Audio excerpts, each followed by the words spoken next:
Good afternoon. How are we this fine Monday rainy day? Fantastic, I can tell.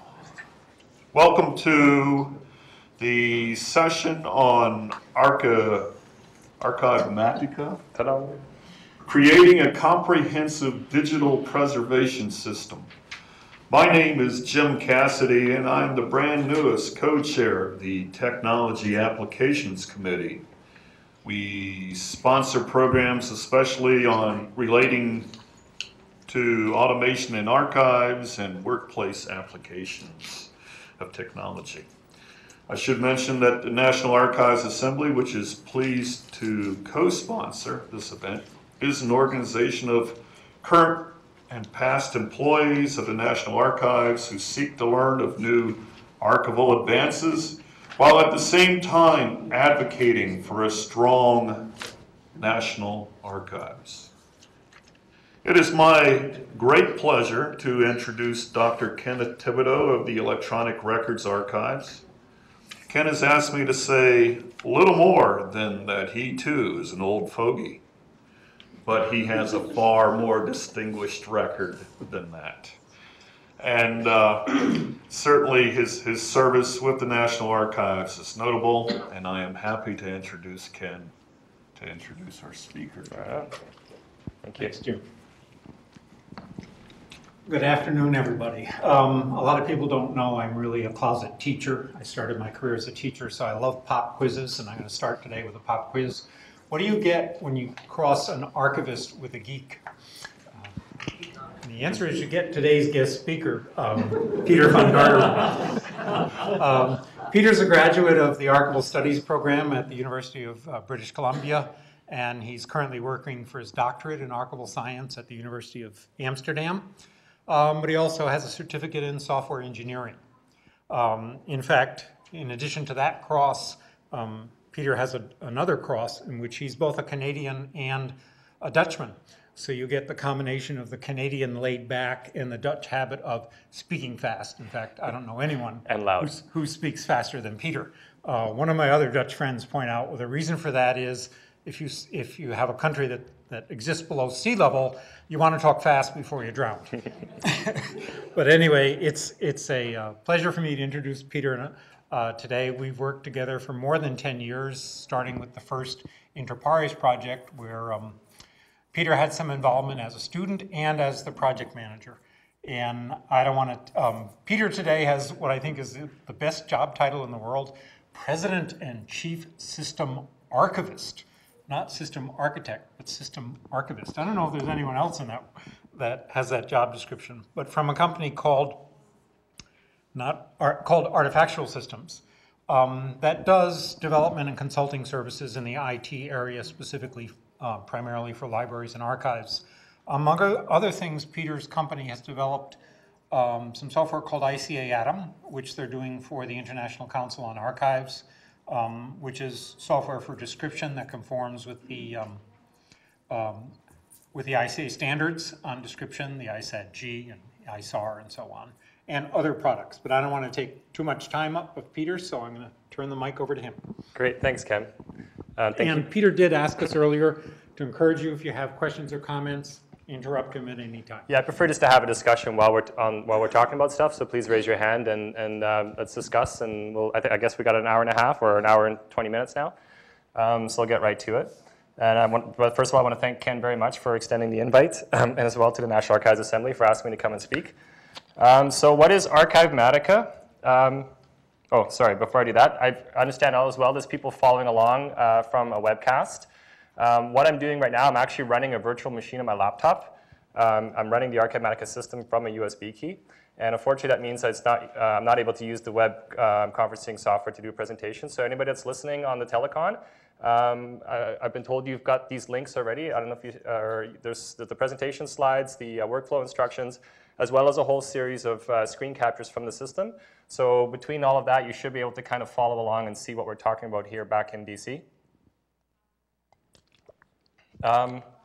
So Archive-matica itself is an integrated suite of completely free and open source tools that allow users, typically archivists, to process digital objects from ingest to access and apply format-specific preservation policies.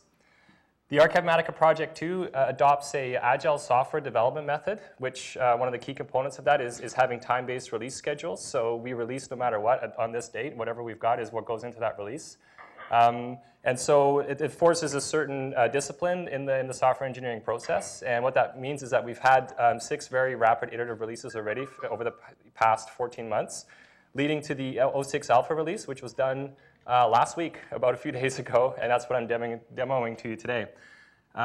Each iteration in an Agile development method leads to improved requirements, obviously improved software, as well as updates to documentation, improving the depth and breadth of all of those, as well as development resources, the resources that are available to developers and people working with the software. So the big part of that is that we're not going to get it right the first time. We just pretty much assume that, and a lot of, it's basically the exact opposite of this. It would be a waterfall methodology where you try to get all your requirements just right. You spend a year writing a giant spec document, and then you go and try to make it perfect the first time out.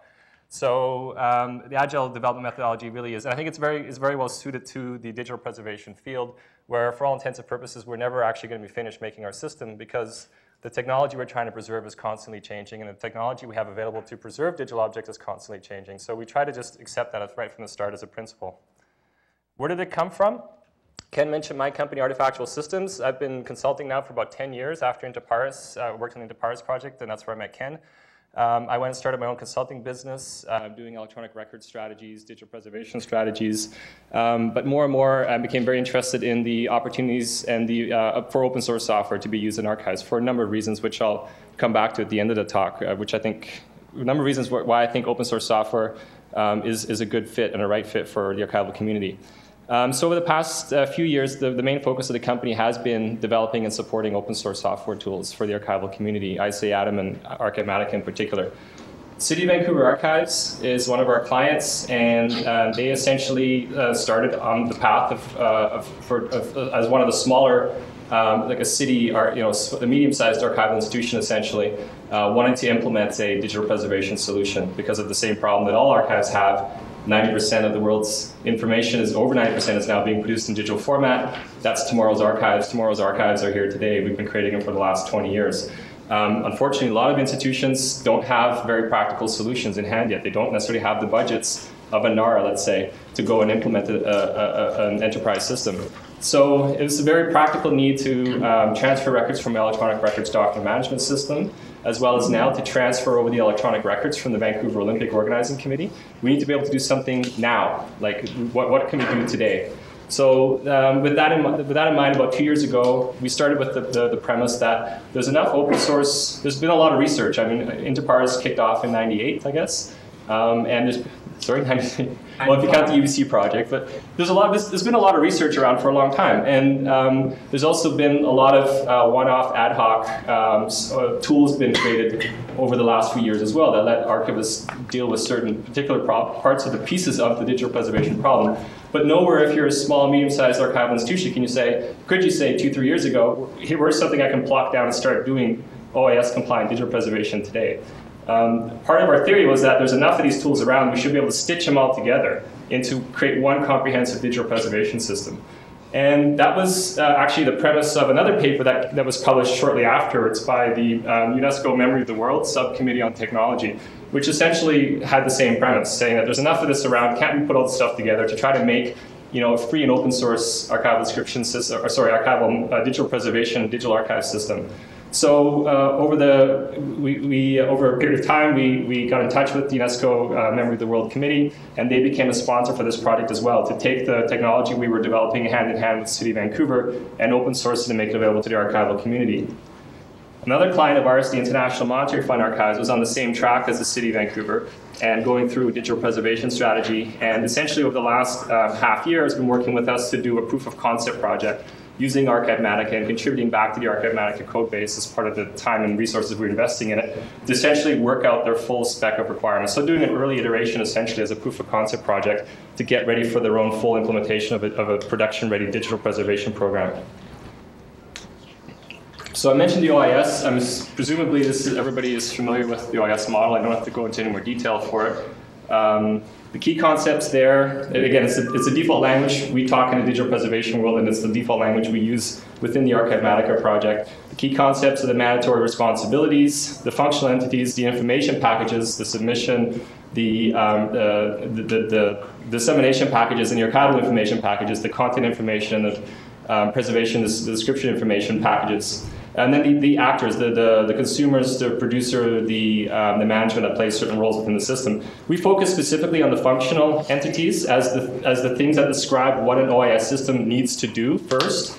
And this is typically, the high-level OIS diagram you see when people talk about OIS. Of course, when you drill down into each functional entity, it gets a lot more complicated. And who has actually peeled through and read OIS from beginning to end? Okay, so don't. Well, people that work for Ken will have. So that gives me a good idea of who the audience as well. Then, so it's a beast. Like there's a lot in there. It's a great standard. It's really been one of the major advancements. One of the first things we needed in the digital preservation community, so we could all start talking the same language, put everything in the right box in the right place, and figure out where components are going to integrate. But the standard itself is not perfect either. There's lots of inconsistencies when we did our analysis, and there's just a lot to it. So we need to be able to filter this down, to create a simple system to be able to say, in order for us to be OIS compliant, which everybody wants to be, what do we have to do? So we started by, first of all, using a use case methodology in the City of Vancouver project, and breaking down each of the functional components and doing a detailed use case analysis, breaking it down hierarchically to figure out what comes in, what goes where, and start translating the language a little bit to something that's more practical and that fit more standard archival business processes.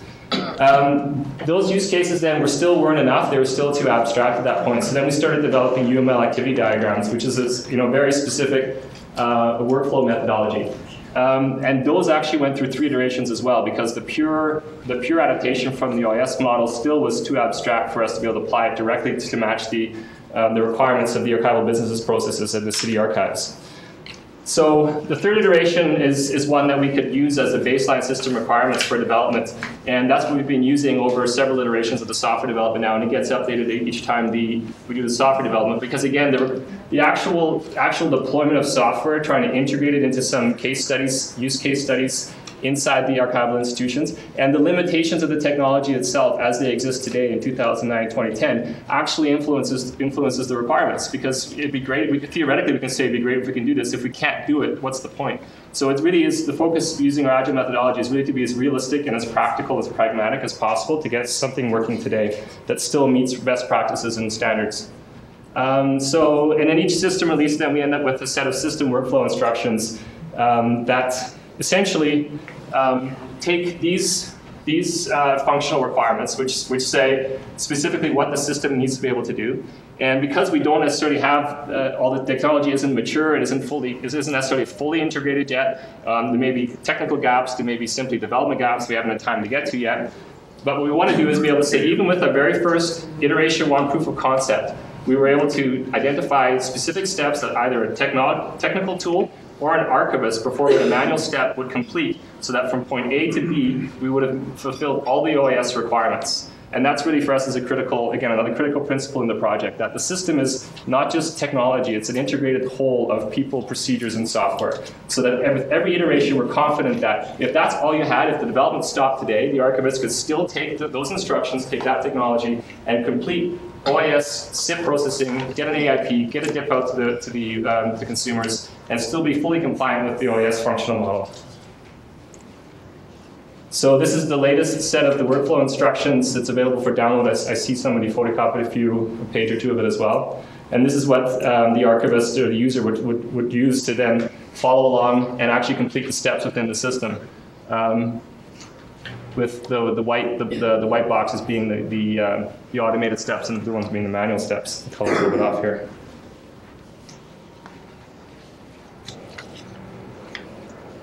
So we took each of the steps in the process and we mapped them. We essentially made them what's called a microservice. So the microservices approach to digital preservation is turning out to be quite a legitimate and quite effective alternative to a large repository. Is that somebody's phone? Is this your phone? Is your purse? Oh, your battery's low.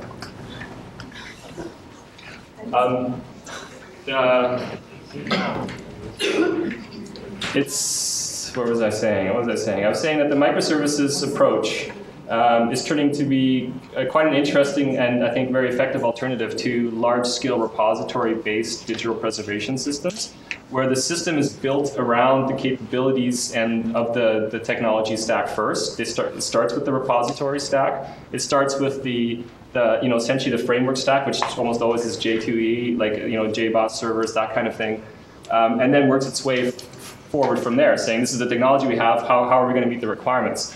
Alternatively, the microservices approach says these are the actual granular things that need to happen along the way in an OS workflow, and here's some tools or here's some manual processes we can map to that to get this job done.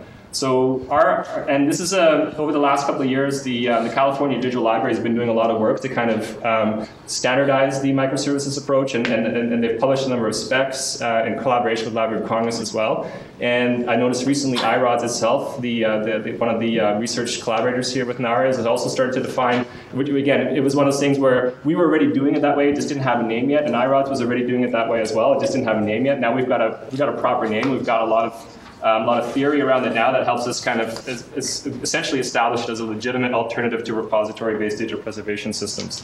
Okay, what does that mean? We just grouped all our various. Peter, question. Hi. Yeah. Hello, testing. I was just wondering, this seems to be a nice microservices idea, and it seems to be a nice implementation of modularity in the system.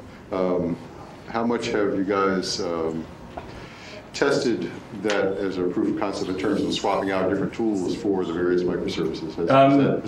It's working out quite well so far, and thank you for bringing that up. That's one of the key principles is the idea that we're not married to a giant technology stack, so that if we have one tool providing, say, normalization services, or providing unique identifiers, and if that tool, for whatever reason, we have a better tool, or that tool has limitations, we should be able to swap it out of the stack and put a new one in, and carry on processing like we did before. And that's, we already had that with Xena. Xena is a normalization tool put out by the National Archives of Australia, and our very first iteration we used Xena to do our normalizations of Office documents to open Office format. And there was certain limitations with that tool that we just weren't happy with, and we ended up actually swapping that out over this last release and putting in just using it's called a Uniconf. It's a service engine that uses the Open Office engine directly. So Xena was using Open Office as well, but it introduced a whole bunch of layers and wrappers around it that wasn't really working with our workflow. So in fact we did that. We pulled out Xena and we dropped in Uniconf instead. So, and that's one of the beauties of the microservices model. And we did it like in 2 days, like with a bit of testing and so forth. So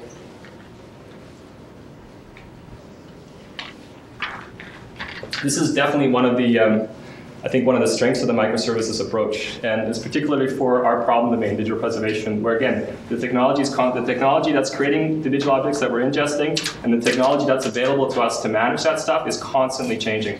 And essentially what we're trying to do with the Archive-matica project is not just develop software, but develop a kind of a methodology that, the microservices helps us kind of define that theoretically, but practically as well, we want to develop a methodology that makes it very easy for us to constantly be adapting to that change.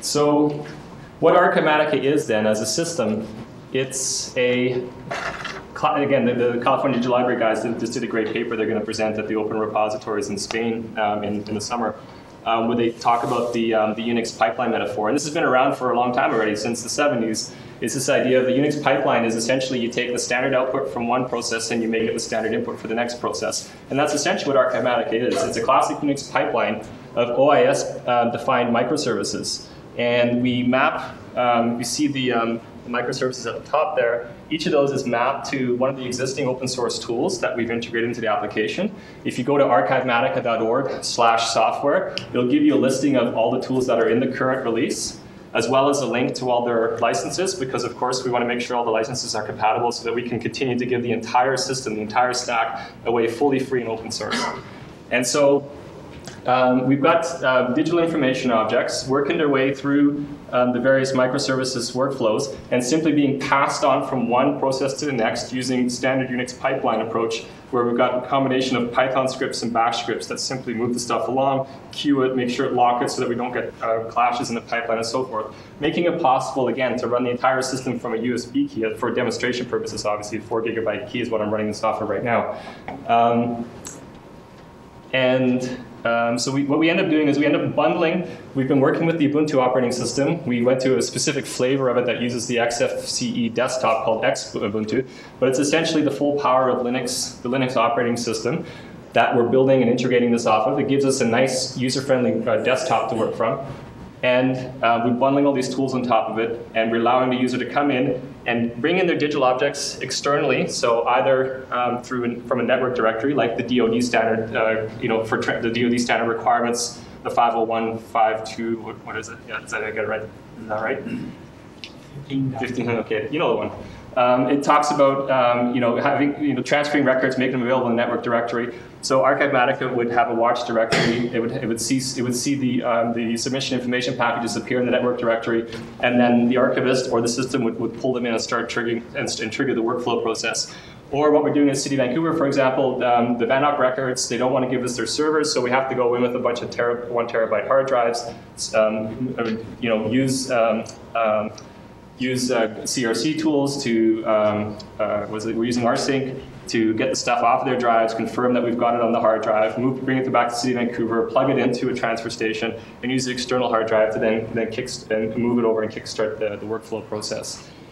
The entire system is packaged as a virtual appliance that combines all of this. So we've got the operating system, we've got all the tools, we've got our integration code living as one system. We can make a virtual appliance that runs inside a VM player, like VirtualBox or VMware, so we can put it down on servers. At the IMF, for example, it's running off of VMware servers. I can run it off a bootable USB key, like I'm doing now as a demonstration system. But even for, we can make much larger USB keys. So I'm planning a little project on my holiday to do my own family digital archives using a completely USB run system. We can then also go to dedicated PCs and servers. So at the City of Vancouver Archives, there are actually more this setup here. We've got about 5 or 6 workstations now that are networked in a totally private area network, so that there's no issues with security, like external records coming in until they're actually ready to go to the network storage. And we're able to use the same disk image that we used to create the virtual appliance and the USB key as a completely bare metal install on the machine. So it just, here's our machine, boom, we install it on there. It's got 4 gigabytes of space. We blow it up to a terabyte that's available, and now we've got a fully ready functional Archivematica node. And then we can connect various nodes over the network. So we use that to replicate itself over the network. And then we can, the archivist, there'll be 2 archivists working at the beginning, so they can do their own SIP processing at a time, but they can share archival storage, they can share the access system via a network connection. That's all happening from the same virtual appliance.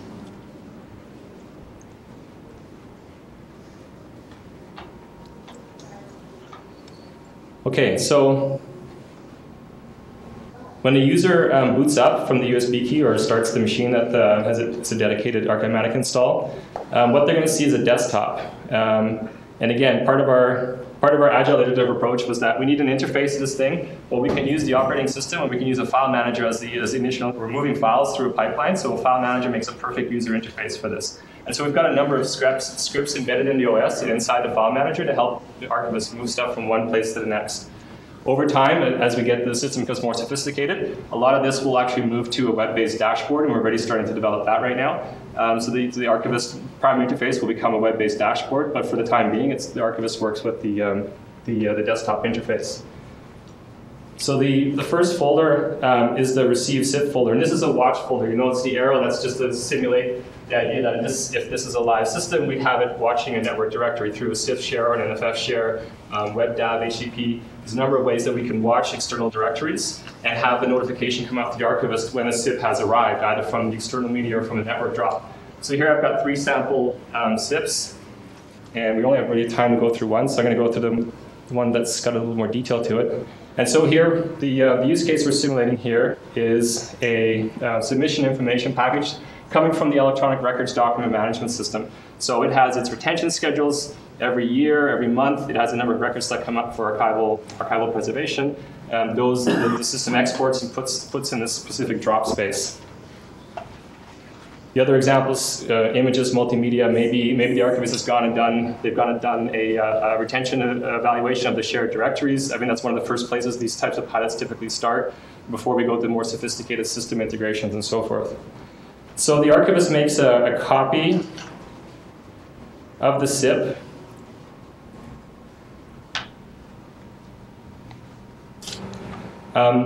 And that's, of course, is, for example, the City of Vancouver, we have two backups, so that if anything happens during the processing, we can go to one of the external copies, or we can go to another backup copy, because we're not going to sign off and destroy the SIP until we're happy we've got a fully ready AIP and DIP loaded to the access system.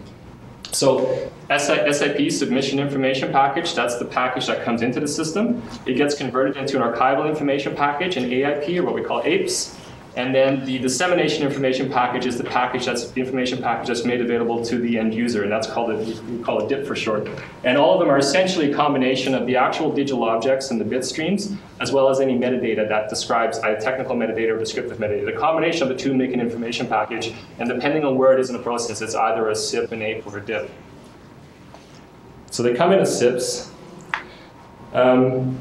And again, keep in mind this is designed for archival business processes. So we have a review SIP step where either the system at some point, at some future iteration, will actually go and check the manifest to make sure it's compliant with the submission agreement that they've established with the producer. Or the archivists themselves can do a check and make sure that the metadata they were expecting was the right kind for this type of system transfer. We do an MD5 check on receive to make sure that the files weren't corrupted between transfer. So here, for example, is we're starting the SIP metadata, descriptive metadata with essentially qualified Dublin core. So in this particular scenario, we say that the electronic records document management system gave us some metadata that we've mapped to the appropriate Dublin core elements. If the system didn't come with the metadata at this stage, then the archivist could right-click and add a blank Dublin core XML template. Which then they would fill in with any descriptive metadata they have. We expect to add EAD as an option, and we're very likely going to have some kind of, we're looking at some other projects that have basically, like California Digital Library, the Tipper project. Essentially, qualified Dublin core doesn't give us enough elements to capture everything we want to handle transfer and appraisal.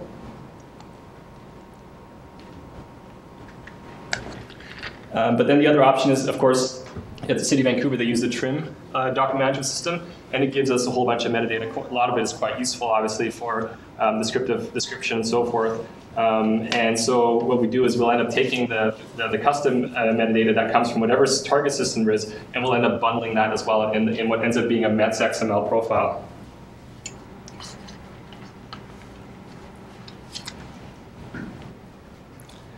So for all intents and purposes, we'll say that this one checks out and we're happy with it. So we move the SIP to quarantine.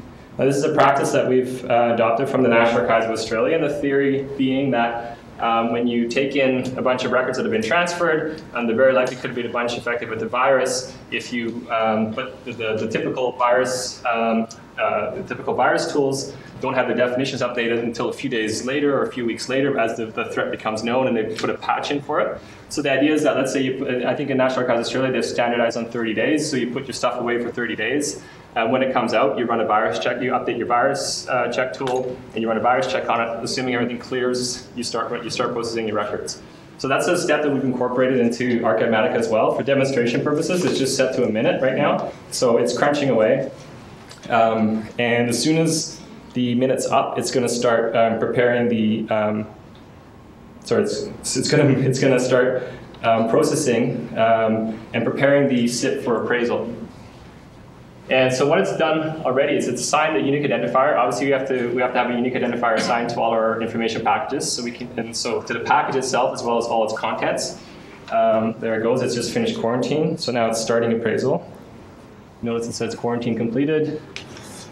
And now it's extracting packages. So one of the things we found in very early iterations is that you end up using lots of zipped files, and you don't know what you're going to get when you start pulling stuff off a shared directory, for example. And part of our design goal is to be able to handle anything that gets thrown at it.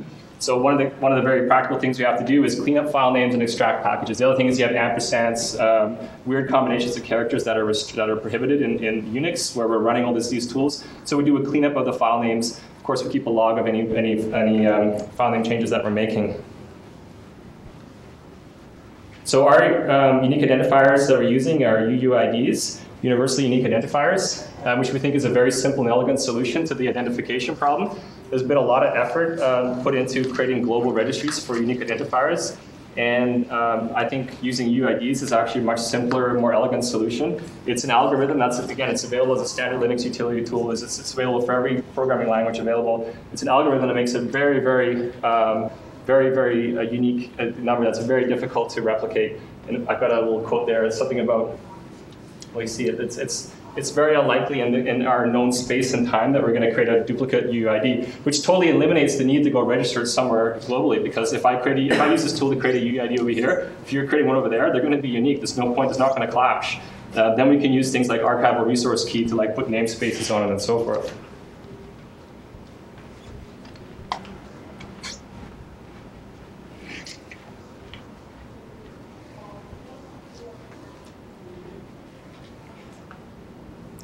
Okay, so the appraisal just finished. You saw the notifications popping up as it's going through, and we'll take a look at it in a second. One of the critical things we did was, after we did assigned a UUID, we checked the checksums to make sure whatever got sent to us is actually what we received. We extracted packages, we cleaned up file names, and then we started identifying, validating, and extracting metadata from the digital objects. So this is one of the places where the actual practical tools first started to emerge about 5 years ago. There was the project started at Harvard, I guess, was Jove. The National Archives of the UK had Droid, and the National Lab of New Zealand had a metadata extractor. And these are tools that were, the whole purpose is to do identification and validation. So yes, you sent us something called blah, blah, blah.mpeg, but is it really an MPEG file? Is it really .doc? Is it really a Microsoft Word document?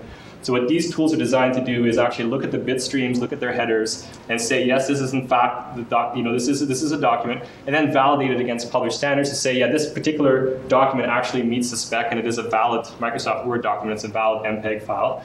And then typically most digital objects have a lot of embedded metadata that's either explicitly in the header or we're able to pull out using certain tools. So there's a whole wealth of technical metadata that we can pull out of existing digital objects that can help us with arrangement and description, with just authentication and so forth. And of course, digital preservation to tell us what the file formats are and what we need to do with them. It's low resolution there.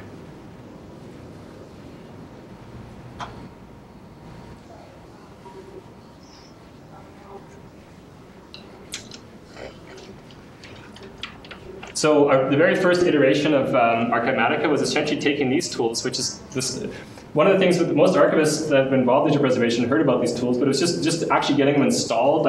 Usually they typically have a Windows desktop that's locked down by their network administration, and so they can't even get their hands on the tools. So our very first goal was just get these tools on a platform. We made a live DVD so you can pop it in anywhere and work with it. So archivists could actually start working with the tools they've been hearing about and going to conferences and hearing about. And so we did the same thing and presumed that this is going to be able to give us the very first step in the process. We can do identification validation. The problem we ran into, and this is all on the Vancouver Archives project wiki, and there's a test set of about 30 different file format types. This is only the first 4 or 3.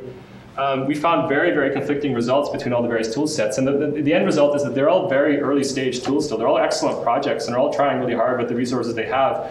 But they're actually not necessarily very reliable quite yet if you compare all the various test results.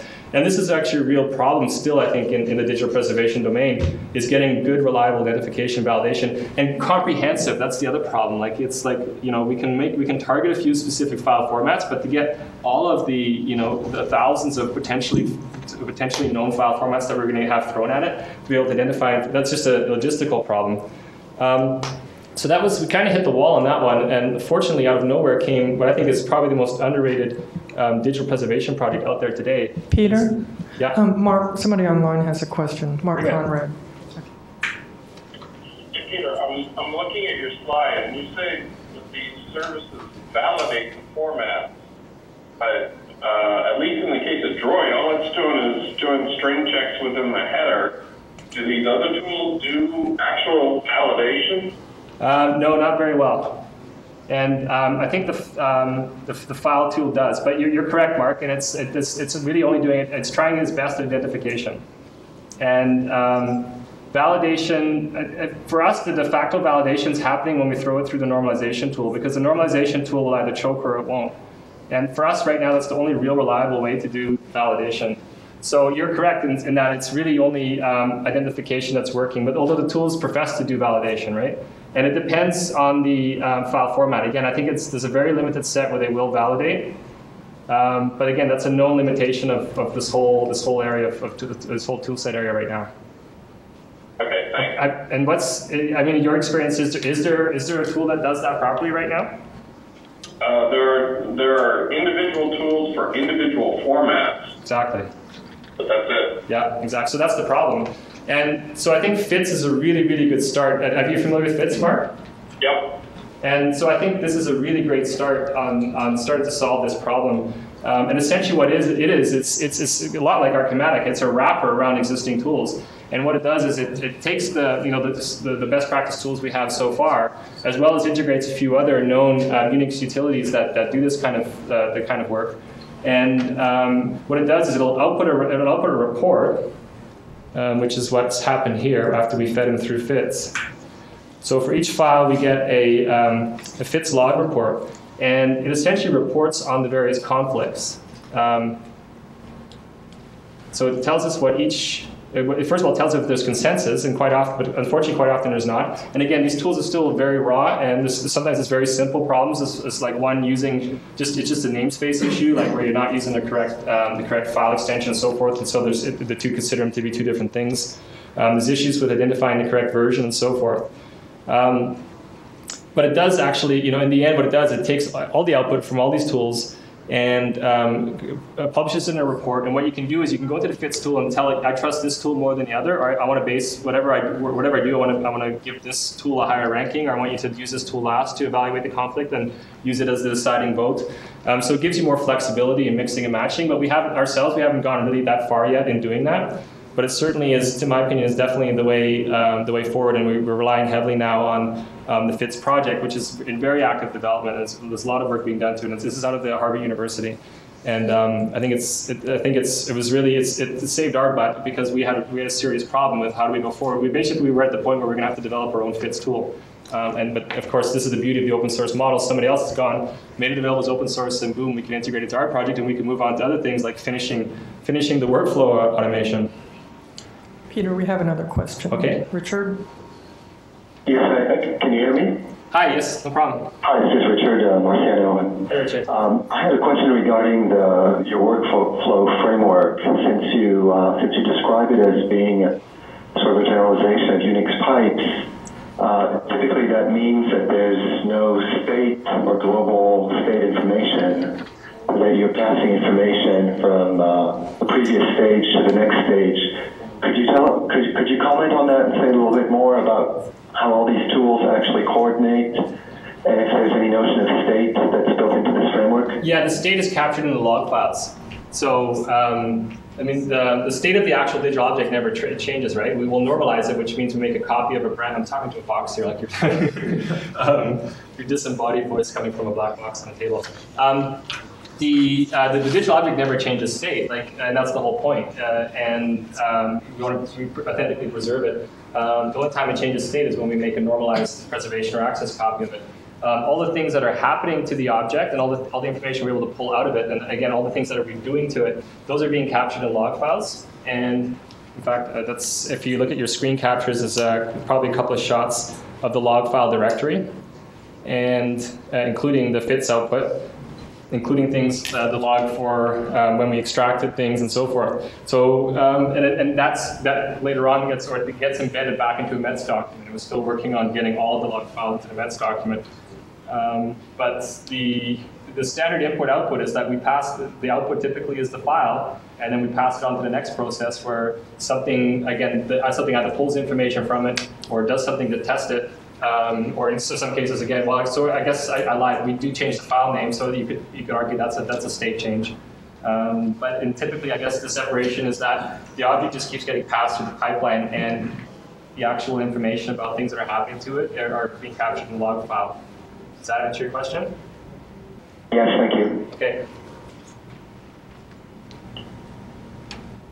So here's a log for the UIDs that are being assigned to the objects. The MD check,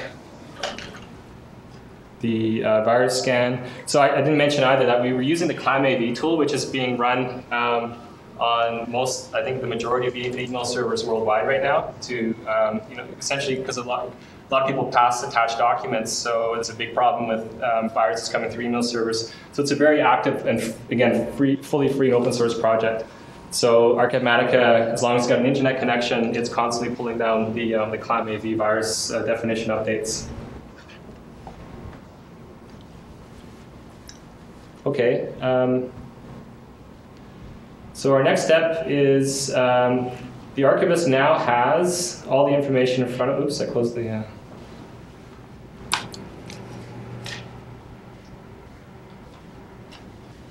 So another step in our workflow now is that the archivist is getting ready to appraise the SIP. So again, it could be business rules that say don't bother if it's coming from this kind of system, or the archivist could actually manually go in now and take a look at the objects. They know there's no virus issue. Again, the virus issue for us is it's almost like a feel-good factor for us. It's more of an issue when we pass the object back to the consumer. Most of the viruses that are being written aren't going to be an issue on the Linux system that we're using to manage Archivematica. It's got to be some pretty tricky viruses to actually cause a problem for us inside the system. It's more an issue and a courtesy not to pass infected objects onto the consumer if they ever ask for an AIP with the object in it. So the objects have been virus checked. We've pulled as much metadata as we can about it. That information is available right now in the log files. And at this point, the archivist could make decisions about whether certain objects actually meet their appraisal requirements for historical value, for informational value, for legal value, or they could assess the technical capabilities of the archives to preserve, whether they're happy with the default normalization policy that's going to kick into effect, depending on the file formats that were identified, whether they want to change those at this point. Any number of things could be happening at this appraisal stage, depending on institutional policy. One thing we didn't do is, one thing we're leaving as optional right now is if we unzip the zip files, so you notice here those got extracted. But we kept the original zip files as well. So here's an example of where I might say, okay, well, as a policy, we don't actually want to keep those. We'll trust that the extraction worked properly. And you'll notice that there's a manifest for the SIP itself. And here's where we're starting to assemble all of the information. The descriptive metadata that came along for the ride in the Dublin Core XML that was included is in the descriptive metadata section. We have the AMD and file section describing the actual contents of the information package. We have the starting bits of inserting premise metadata into the administrative metadata section. In this case, the UID and original file name if the file name was changed. And something for 07 is to get all of the log metadata into premise events is a major deliverable for us that we're working on an 07 release. So I'll take the, let's say I'm happy with it as is. So I'll drag the Office Docs ZIP and move it over to the Prepare IP folder. So again, it's a watch folder. As soon as a file hits it, it knows to send it to the next step in the pipeline. And it's essentially the message we're getting is it's normalizing, and it's now converting the files to preservation and access formats. And this is again one of the critical components of the Archivematica system. Is the getting the message now that the AIP is getting prepared, the archival information package is getting prepared. So essentially, what we've done is. Our default preservation policy in the Archivematica system is to use normalization. So essentially, I think it's after all these years, I think we're still down to basically 4 primary strategies. It's technology preservation, keep all the technology running to keep your information accessible on the systems that created it.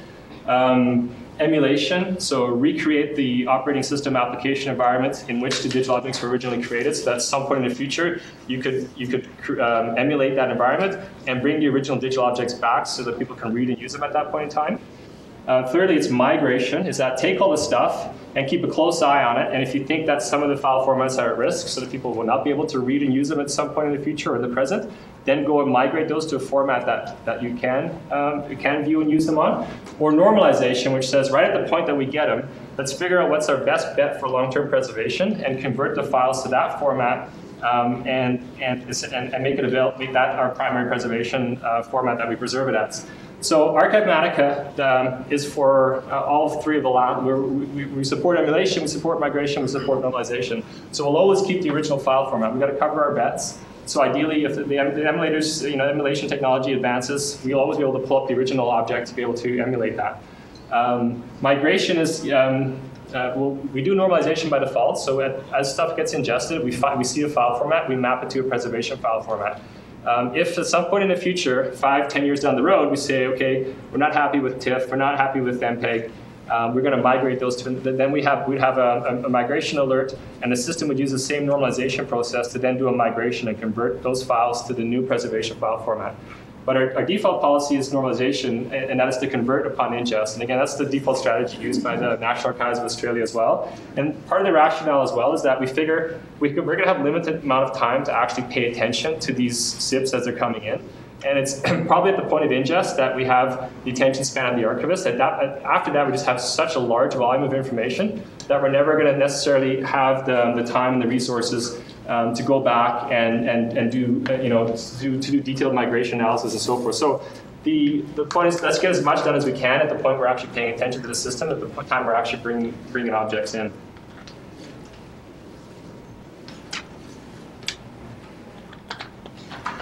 So a big part of our work over the last year is to define our media type preservation plans.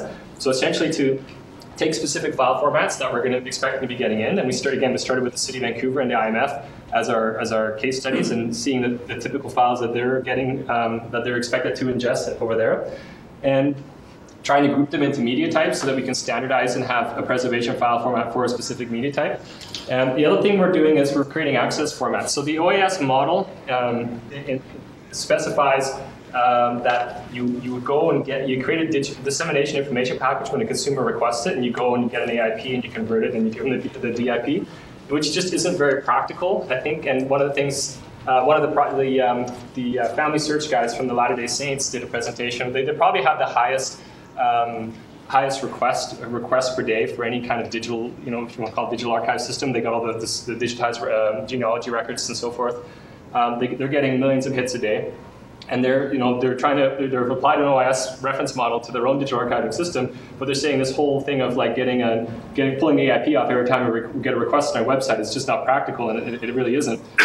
So the idea here is that we anticipate what we expect a good access format to be for the particular file format. At the point of normalization, we create both a preservation format and an access format, and that access format gets cached in the web access system so that it's going to be able to take care of it. 90% of the requests we get from consumers will be met by those access formats. Of course, we still have a process. We still want to have a process in place where they can request the AIP and get at the original file format, for example.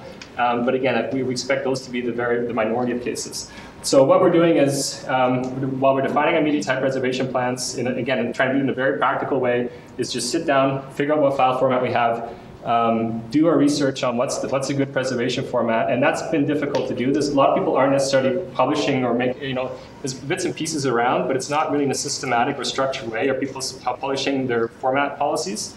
And that's been a bit of an issue. So we're doing a lot of work to try to assemble all that information. And access, for preservation formats, it has to be an open format, so an openly published format, ideally managed by some community committee or community process. It has to be a format that is able to preserve most of the significant characteristics of that file format. And in our case, a limitation we put on our own project is that we have to have a free and open source tool available to us that can normalize that format. If we don't, then it's not really an option for us, because one of our design goals is to be able to give this system away as a fully free and open source system.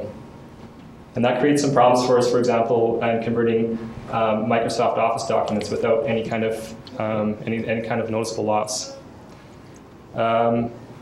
So as an example, we've got the, so this is all on the Archive-matica wiki. So this, if the page I'm showing you here, if you go follow the link to media type preservation plans, it shows you the overview of the file formats, what the preservation format is, what the access format, what tool we use to normalize it.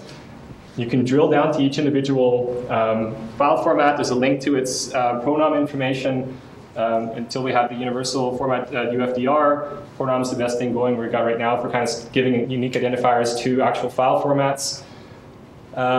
There's a link to the significant characteristics. So for audio, the Florida Digital Archives has done a lot of good work on identifying essential characteristics in a very practical way. So we're borrowing a lot of their published information about their essential characteristics analysis. And so what we do is for each media type, we talk about what we consider to be the core essential characteristics. These are the characteristics that we have to be able to preserve when we go from the source format to the preservation format. Then we do actual tests. So we use tools. FFmpeg is a great tool for doing audio and video conversions. It's very well established in the open source community. So we run tests, we compare, make sure the tool does what we expect it to do. And then we set up an actual media type preservation plan for that particular media type. And this is all a work in progress, and it'll be a work in progress for as long as the Archivematica system around, which is going to be for a long, long time. But the point is that it's all accessible. Like we're making all this research. We're not saying we're perfect. We're just doing the best we can. And every time we make a decision, we try to document where we're getting this information from, whether it's by us running our own tests or pulling it in from other sources. And then we convert the media type preservation plan into an actionable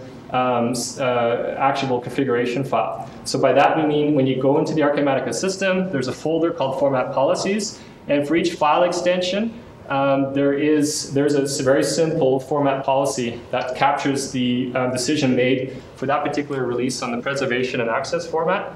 So if you go to WMA, you'll notice that the very first value, it says inherit audio. And so what that means is that we could have a rule specifically for Windows Media Audio here, but in this case we said, okay, Windows Media Audio belongs to audio, and we're going to inherit the preservation rule we've established for audio.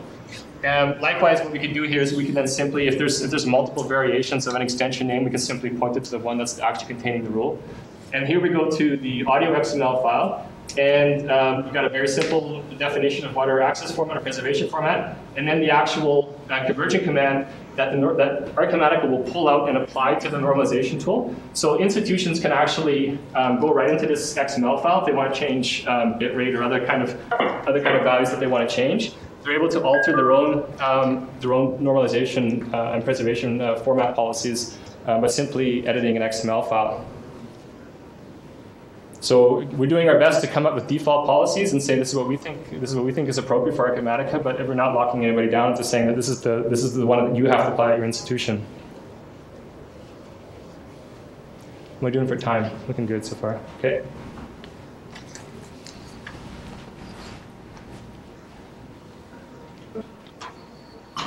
And I think this is actually a very practical contribution that we're making in the Archivematica project. Whether it's useful to anybody else, time will tell. But again, in our own experience, is that it's great that we've got pronom out there, so we essentially have a registry to say definitively what's the correct name to use, the correct extension to use for a particular file format. We've got things now like the Planets project has the Plato tool and the test bed, which lets you do the similar testing that we've done, but in a much more, it's a bit more heavy duty in that it's done within a Java framework. If you want to test a tool, you got to build a Java wrapper for it. Us, we just go apt-get and it's there. And I can apt-get right from this USB key right now to do my test and record it in the wiki. It's slightly different approaches to the same problem. Two compatible approaches. So I guess what we'd like to do over time is actually contribute, and if it's useful, where there's gaps, we can contribute some of the tests we've been doing to that testbed repository. But after that, so you've done tests. You say, okay, these are we've done these tests, and this is good. We lost some characteristics here. We lost some characteristics here. At the end of the day, the small and medium-sized archival institution just wants somebody to tell them, what do we do? Like, what do we do now? That's all great. It's very theoretically sound, but you haven't told us how to solve our problem. Like I got thousands of objects coming in. I need to do something with them. So what we're doing here is we're just explicitly publishing the preservation format that we've got for this iteration of Archivematica. in this case, in these rules here, what we're going to do is establish an external RDF registry so that the system itself can go query the external repository, and this is how we would trigger any migration processes. So if you look back at the high-level architecture diagram, you'll notice that under the monitor preservation service, it's going and checking the format registry, and all the format registry is essentially is an online repository of those format policies. And if there's any changes for a particular file format, the Archivematica itself will get that information back, and it can trigger a process using the actionable normalization rules to do a mass migration. At the same time, other projects can actually query that online repository well. And there's some really interesting work being done at the University of Southampton with the Preserve 2 project, where they're using linked RDF graph technology as well to go and compare and do risk analysis for different file format policies. But again, it's all at its very early native stage. But we're looking ahead and hoping to be interoperable with those kinds of initiatives. Okay, so going back to the workflow process, then we'll notice that the prepare IP process is finished. It's done all the normalization using the rules that we've defined here, and it's created a zip file using the Bagot format. So Bagot is both a specification and a set of there's a number of different types of scripts. We're using the one from the Library of Congress, the JavaScript.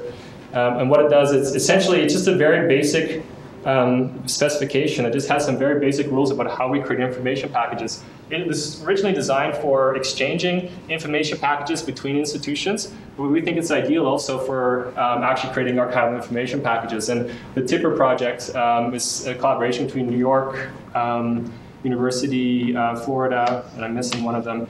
But they're testing out some of this conceptually is to see if I have a Bagot file and I got it from my Fedora repository and I'm sending it to your custom-made repository. Is your repository able to ingest it and receive it in? And theoretically, that's what we should be able to do. So I'm really quite, I think, confident that Bagot is the best format we have today to start creating these information packages. There's a lot of research being done around it as well. And again, the whole point of it is it's simple, and that's really something that we try to focus on constantly. It's like, let's not over-engineer this. Let's keep it as simple as possible to reduce the layers of complexity to make it possible to easy to get at the information at some point in the future. So what it does, it has a few rules about simply packaging up your information, having a manifest, having the information about what version of Bagot you're using, putting checksums in it, and then having a payload directory, which is called data, which in Archivematica we divide into the logs directory, where we keep all our raw logs, all the information about what's happened to information objects through the workflow, the actual objects, and then again our own manifest, which is a mets.xml file.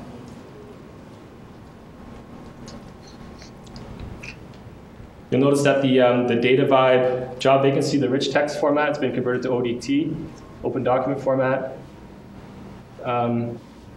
The Word documents converted to open document format.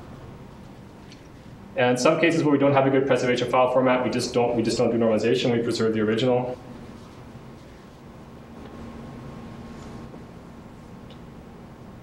So this is our, for our Office documents example, this is our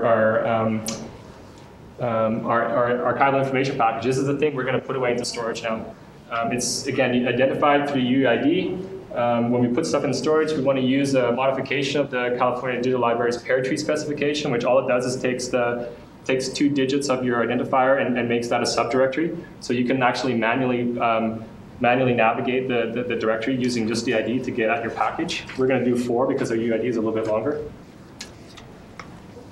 And at this point, the system's agnostic as to what storage system is connected to it.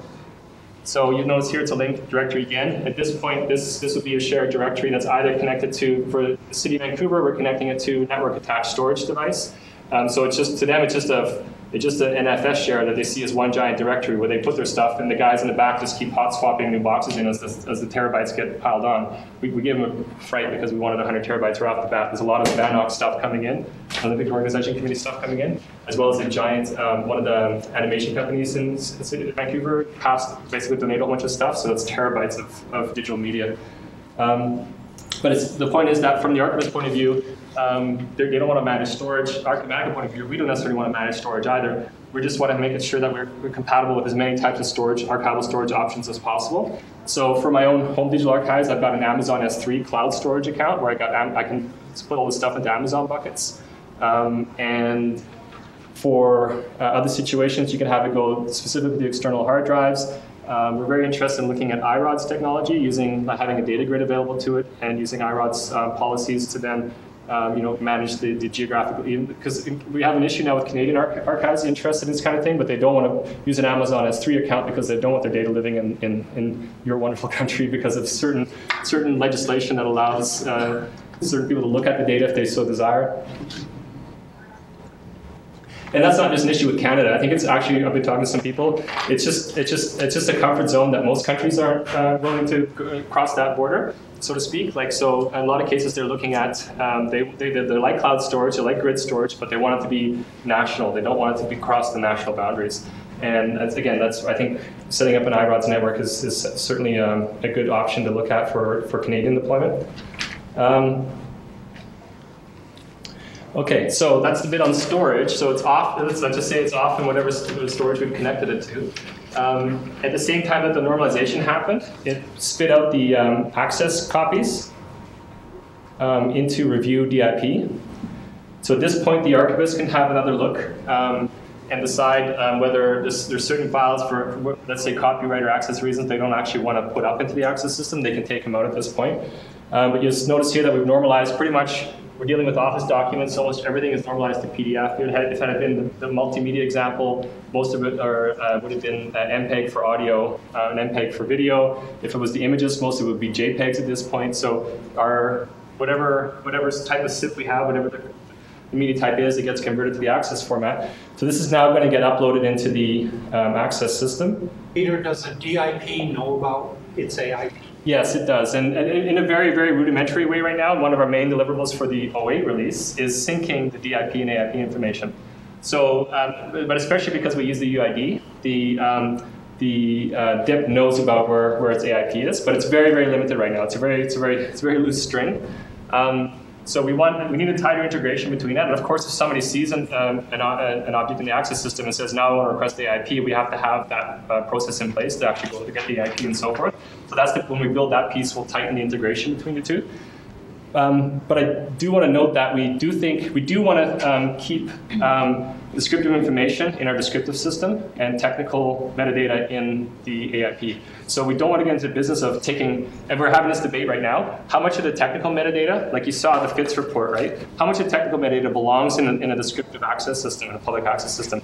Well, somebody may want to search on resolution. Okay, resolution I could see, right? And somebody want to, or bit rate. But there's a whole list of other technical metadata that are pretty much useless that people aren't going to be searching on. And the same token, it's much easier to manage our descriptions in a descriptive metadata system rather than in zips, baguette packages in an archival storage, which in a lot of cases we're going to make like near line type storage as well. So there's once you start talking about terabytes of storage, it's a lot. We don't necessarily want to have highly available spinning disk storage, although that's nice to have, but it just becomes a cost issue. So I think there's a lot of logical reasons not to have everything synced 100%. Like everything that's in the APE is supposed to be in the DIP. I think from what we're kind of dealing with right now, we're kind of reviewing our requirements. Is that what can we put in the DIP? What can we put in the APE? And as long as the two are inextricably linked, that's acceptable to us. So you have to create a DIP? No, you could stop right now. And with just the I could delete this right now, and then we'd be done. And you could still search the store. Yes, and that's what we're working on the dashboard, exactly. Right now we're looking at everything through the file manager interface. At some point, well actually we got it already. We have the basic prototype working for it. This is an earlier version, but this is the web-based interface, what we call the dashboard. So the dashboard will give you the opportunity to search the archival storage, search the DIPs and so forth. Almost all the log information will be accessible through. So that's all going to be like fully indexed and searchable through the dashboard. But the dashboard is not publicly accessible. This is the thing that the archivists use. And we want to put stuff out to a web access system, and the two are completely separate systems.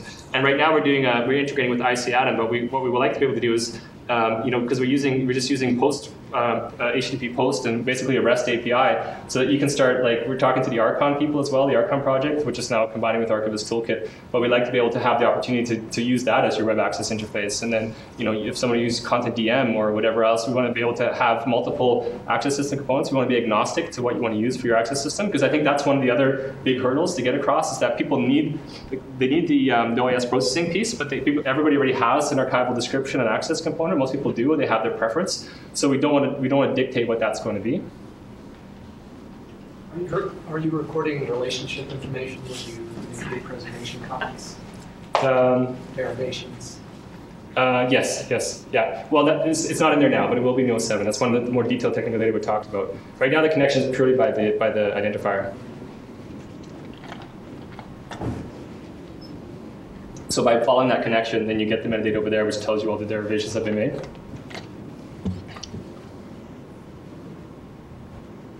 And that is something I think arguably should belong in the descriptive system as well. So you say, hey, you're looking at a PDF, but by the way, this came from a Word document. So what I've done now is I've dragged it into the next watch directory, which is upload dip. And I'm running a local copy of ICADM here. But for the same intents and purposes, that's running somewhere completely over the web.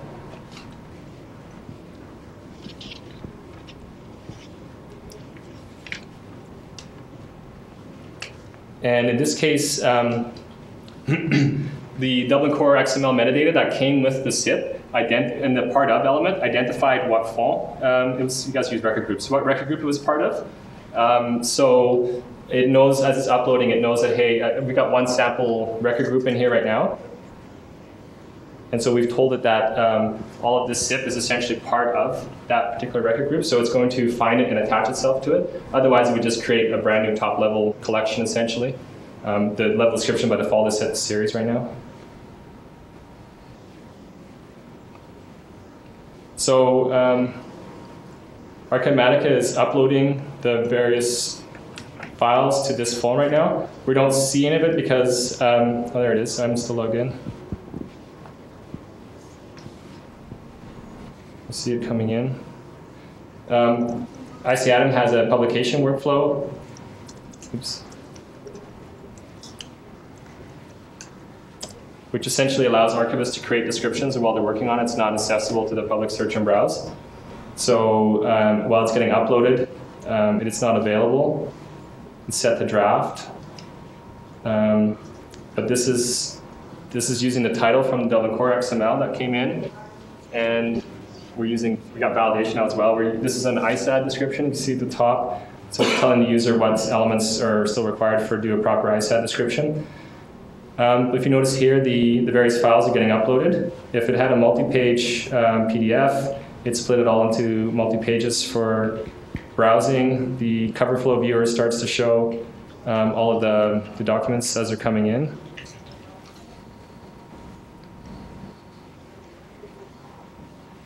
And we took whatever metadata we got from the Dublin Core XML file. But again, we like to use EAD for that to make it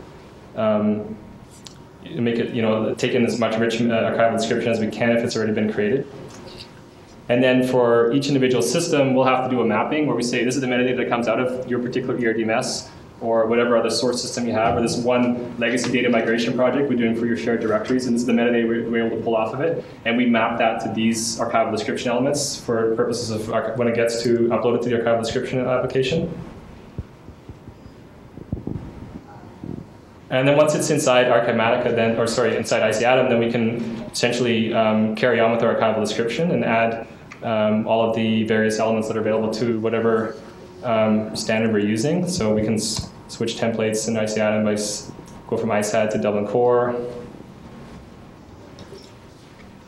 We've also got the rules for archival description. And by default, we'd like to have DAX in there as well for the US users. It's very close to ISAD, so that's not a big stretch.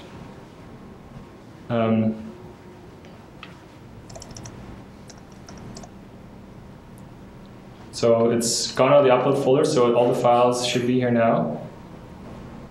Refresh that. So we're looking at here is the metadata that came along for the ride, just a few little sample elements.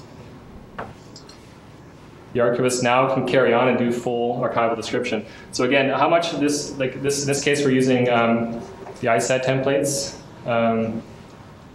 and I can do things now like instead of series, I want to make it a sub-series. Add any of the elements for this particular, at this level, at the SIP level, or at the item level. We'll also change the publish status, so as soon as I do that, so the archivist has time to look at it, take stuff out, add descriptions, and then when they're happy with it, they can publish it. Now it becomes available in the search and browse index for the public.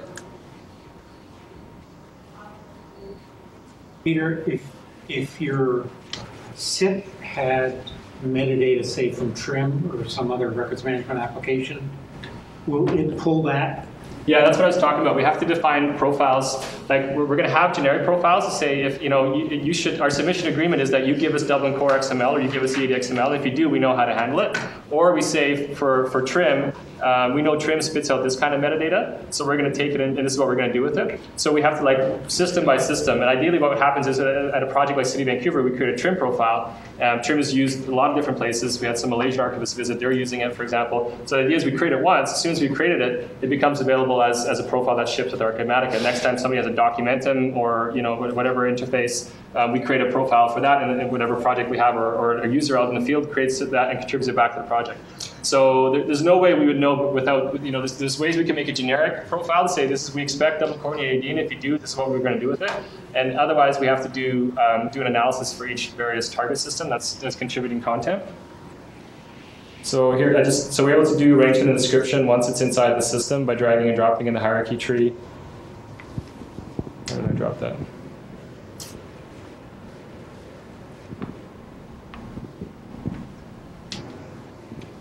There it is. And then do things like export as Dublin Core or EAD after I've added description and so forth. That's pretty much it. Like that. This is where Archivematica 06 is at right now.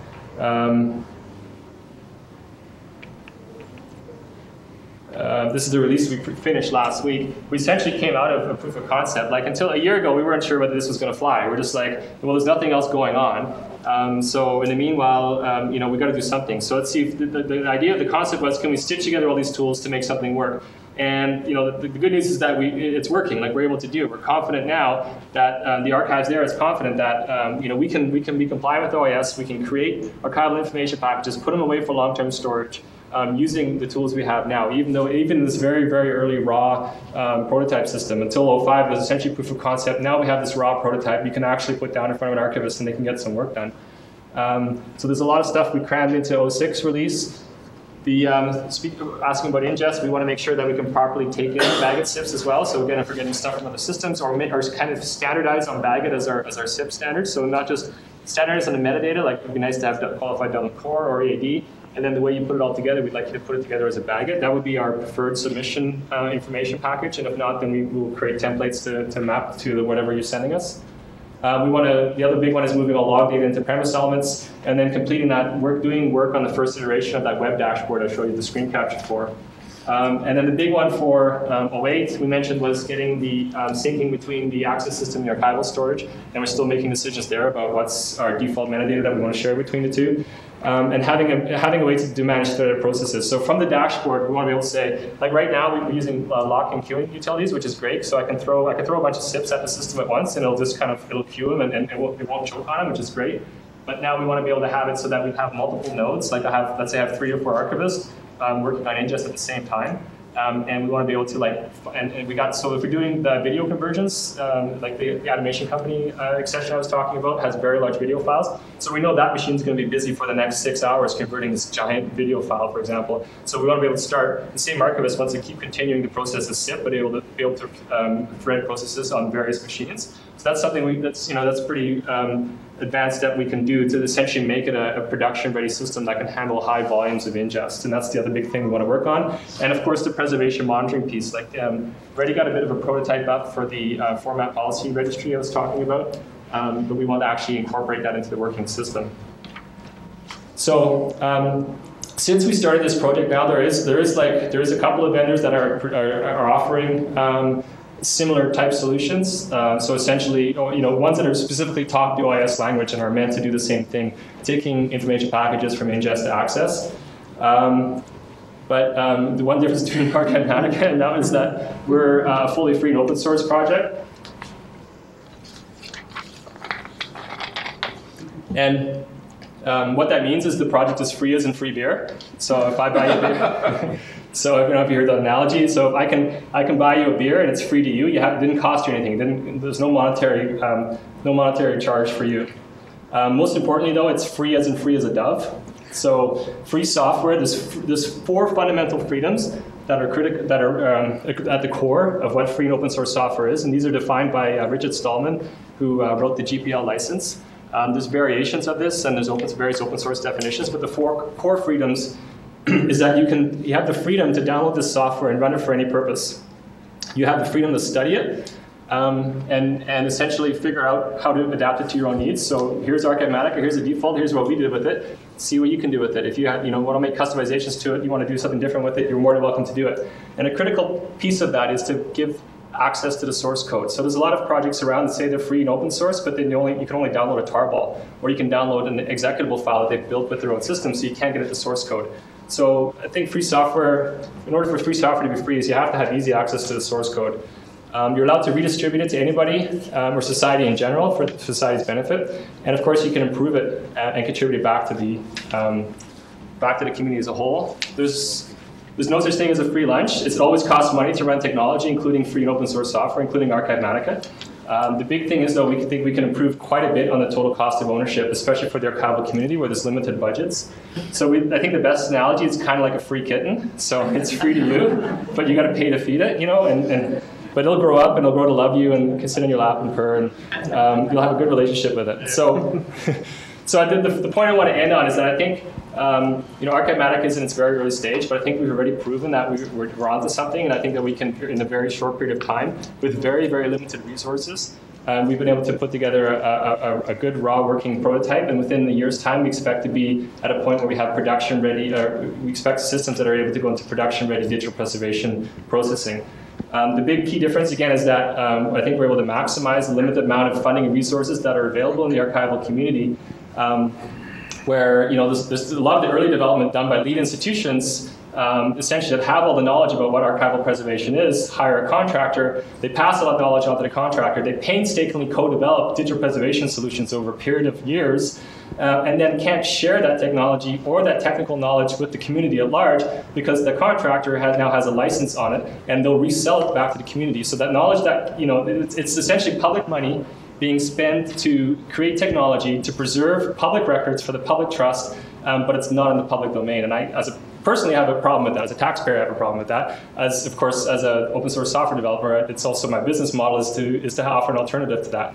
And so, one of the big things we want to do is encourage as much participation in the project as possible. And there's multiple ways for us to find partners and collaborators. And the open source business model is one that's very legitimate these days. There's lots of success stories, lots of places where it works. But I think in particular for the archival community, where we're dealing with essentially the problem. One of our major problems is obsolete software, incompatible software, proprietary software. So it's a little ironic that we would be funding solutions to create proprietary solutions for it.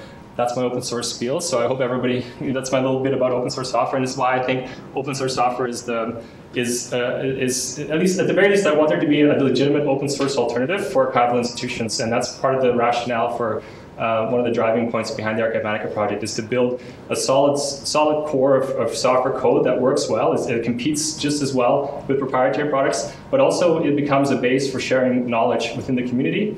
And building that community. And there's lots of pieces to the puzzle. A project like this in our case started with us as a service provider. In some cases it starts with lead institutions.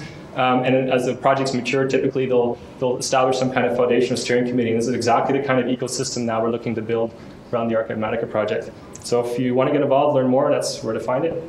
The website where to find more. Thanks for your time. We'll take more questions if we have time.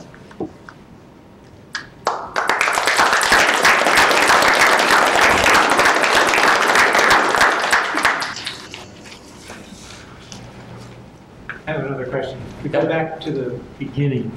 You said the archivable object is a file. It comes in a zip. But you're also equipped to deal with shared drives. So if the content of the shared drive is an end user's files, as opposed to something coming out of trim or some other RMA, the default arrangement of those files is the paths that the user established. Does Archivematica preserve information about that structure? Yeah, it keeps the same structure. So one of the initial debates we had was whether every file is a SIP or every file is an AIP, and it just wasn't practical. And the OS specification is flexible on that point. And we tried getting some debate on ERXL about it and that kind of stuff, but none of people were talking about it. So at any point, the design decision that we made is that whatever the user drops down as a SIP, and that can multiple files with nested directories, that's what we maintain as the AIP. So, and this is part of the design decision up front when we do integration with existing systems. Is like, what's a reasonable size for how many files we want to SIP, or what's the rule for creating a SIP, the logical arrangement. So for the electronic records document management system, it's all the files with the same classification code that have the same retention rule. That's the stuff that comes in as individual SIPs. In your example, you say, okay, I'm going to drag and drop all of my documents directory with all its various nested directories, all the rest of it. If that's what you drag and drop into received SIP, Archivematica will start processing that as a SIP as one giant information packages with multiple information objects, multiple files within it.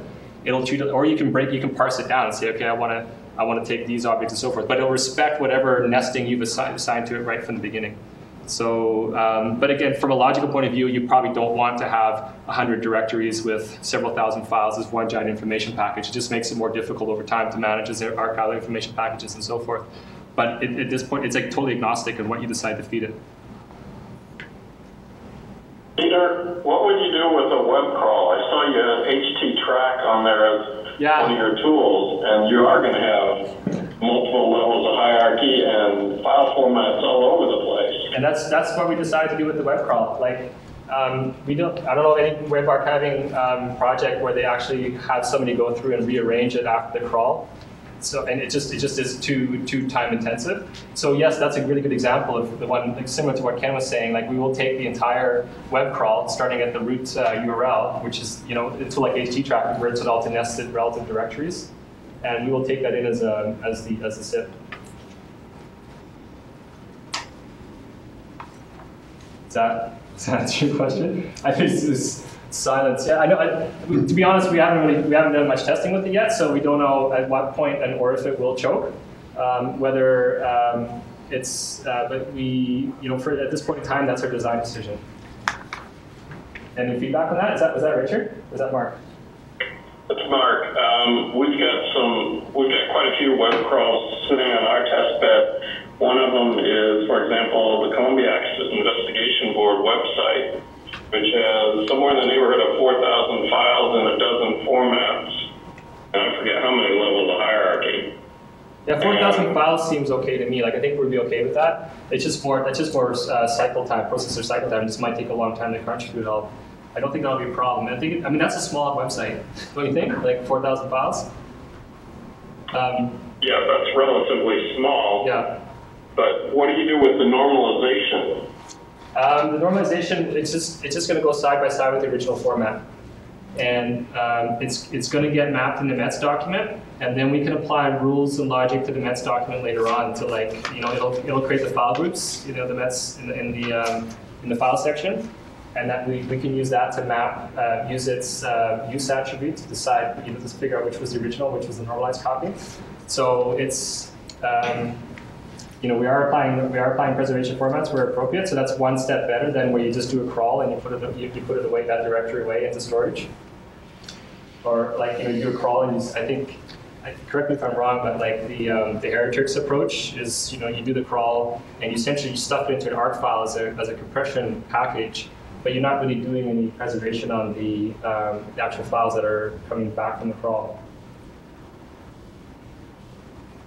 Is that right in your experience? Do you have much experience with the Heritrix approach? I haven't played with Heritrix. I have played with HT-Track. Yeah. And just the way you maintain links, depending on the settings that you use on HT-Track, you'll get some very different results. And you'll also get very different results in terms of what you can disseminate from that. Oh yeah, absolutely. So there's like a black magic to getting HT-Track to work the way you want, and a lot of days invested in it usually. But we still like it as the only option. Like for example, the reason we integrated was because we wanted to crawl the Vancouver Olympic Committee websites because they were going to go down at some point. So we got to do something. What can we do today? Well, we can run HT-Track at it. So a couple of the archivists at the City Archives played with the settings for quite some time to get it to the point where we were happy with the scope of what we're getting back. And now we know we've got something. We've always got that original crawl. We're gonna run it through Archive-matica, so we've got some normalized access copies. The settings you can use it to create a completely relative website. So when you start with the source page, you can, as long as there's hyperlinks to the nested pages, you can follow the hyperlinks around. Of course, JavaScript and search indexes won't work, but the site itself is preserved. Presuming that you've got file readers for all the various file content that was on there, what we would be able to do with using the METS document would be able to say, if you hit one of these, create an alternate mapping, so that if you're going to hit files, let's say it's 10 years down the road, and you're going to hit certain files in there that we know we don't have good readers for anymore, or file versions, we could use the mapping in the METS file to swap those out with the ones sitting side by side. So it leaves us more options. I'm not saying it's a complete solution, but it's as good as anything else out there as far as I'm concerned. Okay, thanks.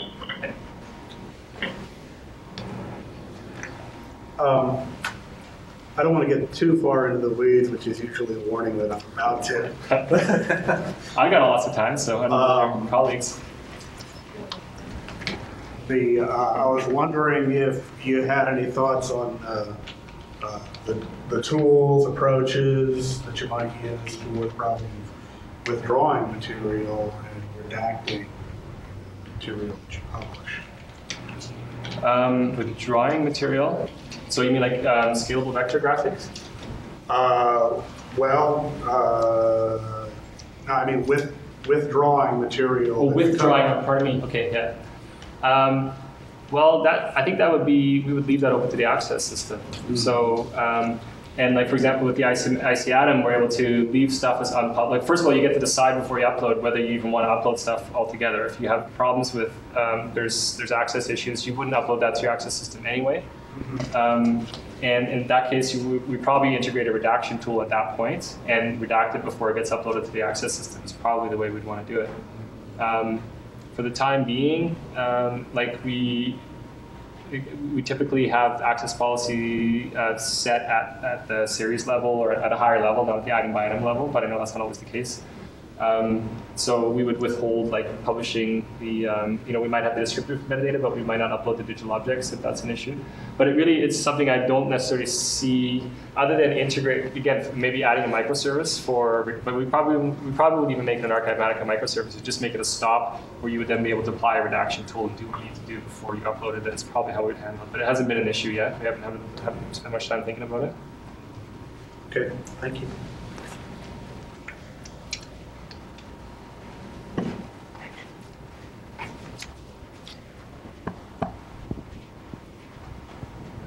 Very good. Thanks everybody for your time.